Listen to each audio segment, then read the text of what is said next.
बिस्मिल्लाहिर्रहमानिर्रहीम। अच्छा जी बच्चों, नेक्स्ट हमारा जो टॉपिक है वो है कि जब भी कोई भी इलेक्ट्रॉन किसी भी हाइड्रोजन एटम में आपको पता है पर्टिकुलर ऑर्बिट में मूव कर रहा होता है, तो आपको पता है उनका जो रेडियस होता है ना, उनके रेडियाई को हम लोग किस तरीके से फाइंड आउट कर सकते हैं। ठीक है, इलेक्ट्रॉन फर्स्ट ऑर्बिट में उसका रेडियस क्या होगा, इलेक्ट्रॉन सेकंड ऑर्बिट में उसका रेडियस क्या होगा, इसी तरह इलेक्ट्रॉन जिस ऑर्बिट में उस ऑर्बिट में उसकी स्पीड क्या होगी। ये चीजें हम लोग अपने अब इस लेक्चर के अंदर देखने लगे हैं। ये नया लॉन्ग क्वेश्चन है। ठीक है, इसका आप लोग क्वेश्चन लिख लें, ये बड़ा इंपॉर्टेंट लॉन्ग क्वेश्चन है, अक्सर औकात पेपर में आ जाता है। Derive an expression, derive an expression जिस तरीके से लिखवा रहा हूं ऐसे ही आप लोगों ने पेपर में लिख देना है। डिराइव एन एक्सप्रेशन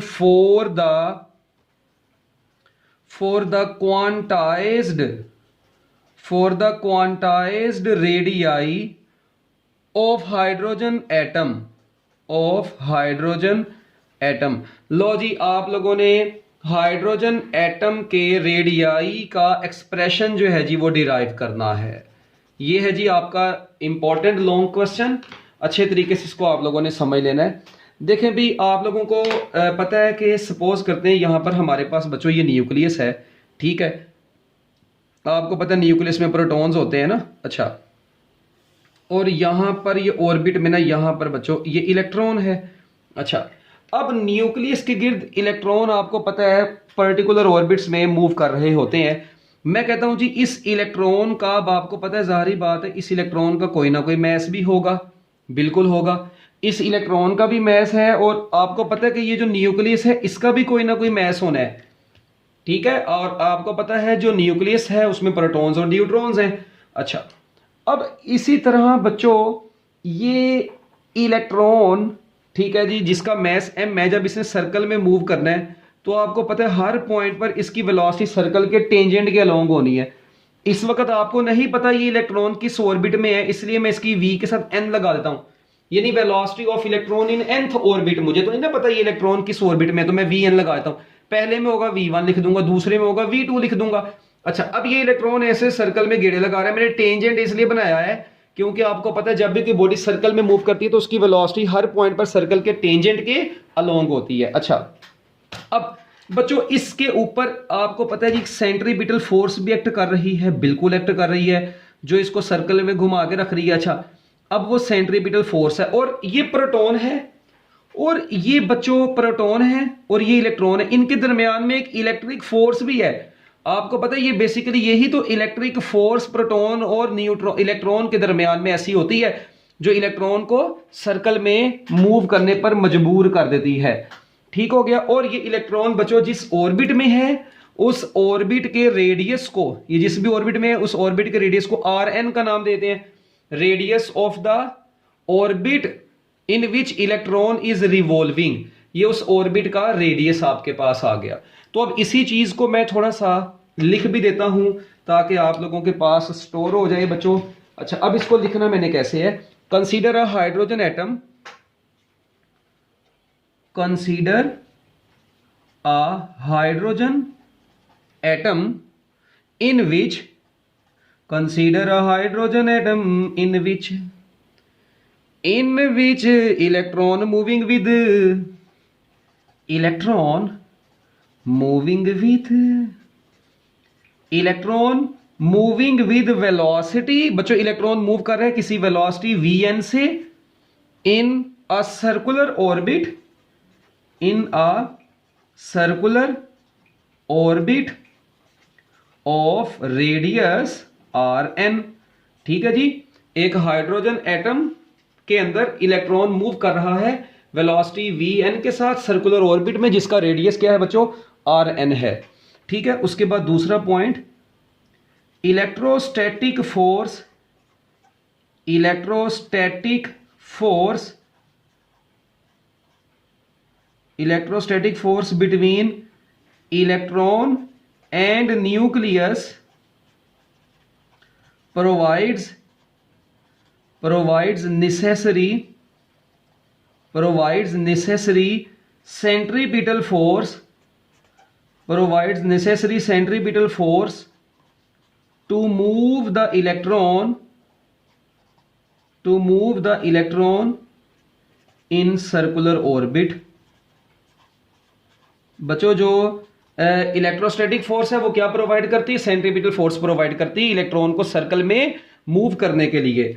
तो इसका मतलब ये हुआ मैं यहां पर कह सकता हूं कि electric force is equal to centripetal force.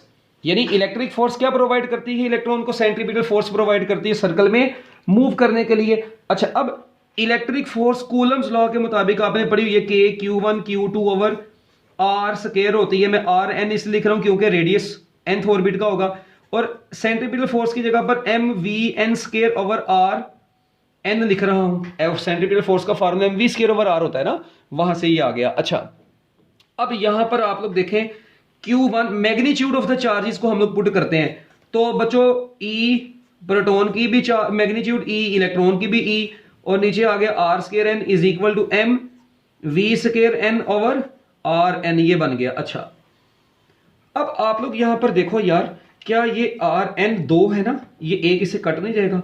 बिल्कुल कट जाएगा। अच्छा, आपके पास क्या बच गया? के ई स्केयर ओवर आर एन बराबर आ गया एम वी स्केयर एन के। ये आपके पास बच्चों M we square N is equal to K E square over R N आ गया। अब आप लोग मुझे ये बताएं, हमारा टॉपिक है रेडियाई का। हम लोगों ने क्या कैलकुलेट करना है? हम लोगों ने तो रेडियाई कैलकुलेट करना है। तो बच्चों मुझे बताओ, जब रेडियस कैलकुलेट करना है तो आप लोगों को पता है रेडियस कैलकुलेट करने के लिए आर एन किसके बराबर आएगा? आर एन बराबर आ जाएगा K E square over m we square n. तो लो जी बच्चों, इस वक्त आपके पास अननोन क्या है? इसको मैं कोई नंबर ए का नाम देता हूं आपको। अब देखें, रेडियस ऑफ द इलेक्ट्रॉन मालूम करना है, radius of the orbit in which electron is revolving वो मालूम करना है। ये इलेक्ट्रॉन का रेडियस नहीं है, इलेक्ट्रॉन जिस ऑर्बिट में मूव कर रहा है उस ऑर्बिट का रेडियस है, याद रखना। तो अब आप लोगों ने बच्चों क्या काम करना है? इलेक्ट्रॉन जिस ऑर्बिट में मूव कर रहा है उस ऑर्बिट का रेडियस निकालने के लिए यहां पर के आपको पता है कूलम्स कांस्टेंट है, ई आपको पता है magnitude of the charge of electron या प्रोटॉन, एम यहां पर इलेक्ट्रॉन का मैस है। तो बच्चों Vn उस इलेक्ट्रॉन की वेलोसिटी है। इसका मतलब पहले आपको वेलोसिटी नहीं पता, इसका मतलब अब आप लोगों को पहले क्या निकालनी पड़ेगी? वेलोसिटी ऑफ द इलेक्ट्रॉन निकालनी पड़ेगी। फिर वो वेलोसिटी आएगी, उसको ए में पुट करके रेडियस आ जाएगा, बात खत्म। ठीक है, अब ये वेलोसिटी कैसे निकालनी है बच्चों? वो बोहर्स पोस्टुलेट जो आपने पढ़ा था, second postulate, Bohr's atomic model का सेकंड पोस्टुलेट क्या था? वो था जी M V R is equal to N H over 2 pi. थोड़ा सा गौर करें। अच्छा, अगर अब मैं वो यहां पर बच्चों पुट कर दूं, है यहां से मैं v निकालता हूं, v, अच्छा मैं इसके साथ n, r के साथ भी n लगाता हूं, तो v n किसके बराबर आ जाएगा? N H over 2 pi M are N. ले बच्चों, ये आपके पास आ गया V N is equal to, और भाई आ गया कि नहीं आ गया? इसको नोट करो यहां तक जल्दी जल्दी, शाबाश, मिनट लगाओ।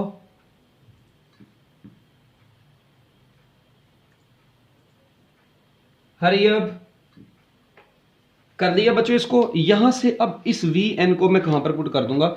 इसको मैं पुट करता हूं बच्चों ए में।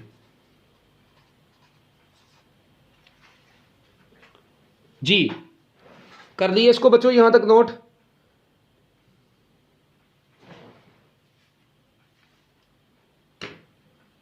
ले जी,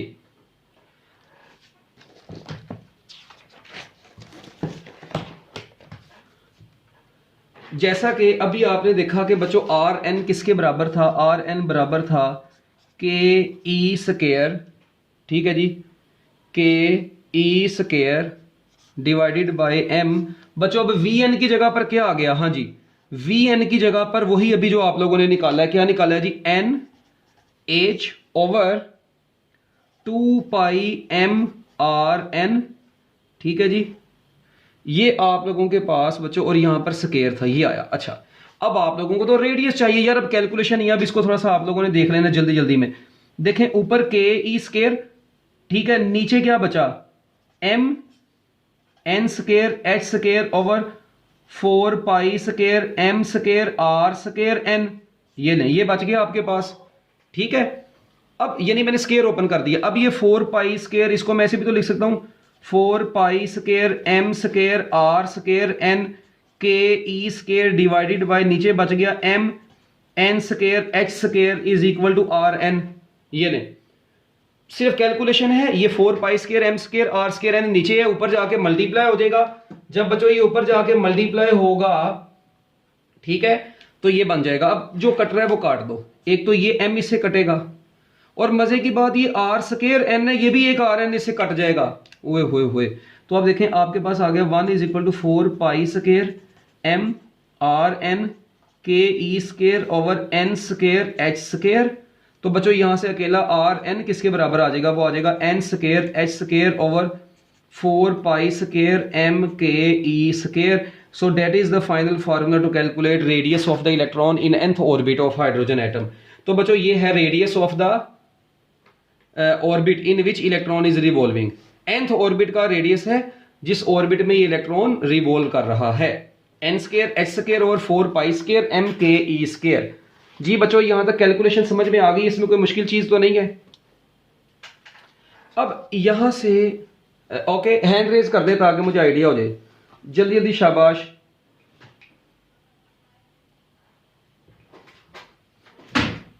ले जी, अब बच्चों थोड़ी सी अगली चीज जो आप लोगों ने देखनी है यहां पर,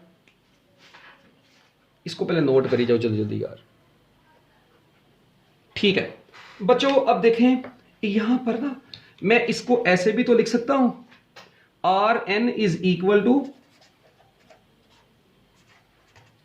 एन स्केयर को अलहदा कर दें, बाकी बच गया H square over 4 pi square M K E square. क्या ख्याल है, ये चीज इतनी बन गई। अच्छा, अब ये सारी की सारी चीज को ना यहां पर आप लोग H square over 4 pi square, H square over 4 pi square M K E square. बच्चों इसकी वैल्यू तो निकालें। हाँ जी, अब एच आपको पता है प्लैंक्स कांस्टेंट है 6.63 इंटू 10 रेज टू पावर -34, इसका आ गया स्केयर, डिवाइडेड बाय इधर 4 पाई की जगह पर आया 3.14 का स्केयर, मैथ की जगह पर 9.1 इंटू 10 रेज टू पावर -31 के 9 ज़रब 10 की पावर 9 वही ई 1.6 इंटू 10 रेज टू पावर -19 और बाहर आ गया इसका बच्चों स्केयर। ये आप लोग सारी वैल्यूज को कैलकुलेट करें, यानी वैल्यू पुट की एच की, पाई की, एम की, इलेक्ट्रॉन का मैस के वही कॉलम्स कांस्टेंट, और ये ई 1.6 इंटू 10 रेज़ टू पावर -19 उसका होल स्केयर। जब बच्चों आप लोग ये सारा कैलकुलेट करेंगे तो आपके पास ओवरऑल आंसर कितना आता है, ये वैल्यूज पुट कर दी, नोट कर ली हैं।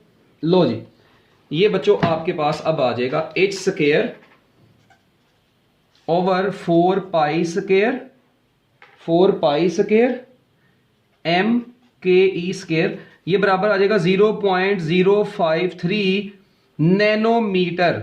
इसको भी इतना कैलकुलेट कर लेना बच्चों, अब आप लोग खुद ही। बच्चों ये 0.053 नैनोमीटर, ये आपका बच्चों आंसर आ गया है, ठीक है, 0.053 नैनोमीटर। इसको बच्चों आप देखें, सो फाइनली बच्चों मैं कह सकता हूं R N is equal to 0.053, ठीक है जी, 0.053